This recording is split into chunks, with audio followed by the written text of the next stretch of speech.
This video I'm going to show you how you can reverse a video clip in Shotcut. So I have here this clip, and as you can see it is moving in anti-clockwise direction.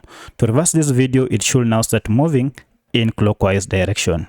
To do so, just go ahead and add your video in your timeline, and then from timeline go ahead and look for the option called properties, and here is my properties option.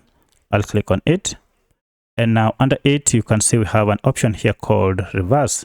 So if I go ahead and click on it, you can see now we are told to choose an edit friendly format below, and then click on OK to choose a file name. And then we're told after choosing a file name, a job is created. Now when it is done, double click the job to open it. So you have to go ahead and choose. We have here three options: good, better, and best. So I just go with good. And once you're done, go ahead and tap on OK. If you go to advanced option, you may see we have other variations or variables here that you can change, such as frames per second and even the sample rate. So I just leave it as it was. So I'll just tap on OK.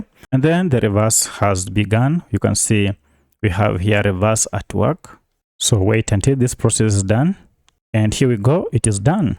And immediately it was inserted into our timeline. So to be sure that the clip you have is the reversed one, you can see here it has the reversed tag. So let's go ahead and see. So the original clip was anti-clockwise. Let's see if this one is clockwise.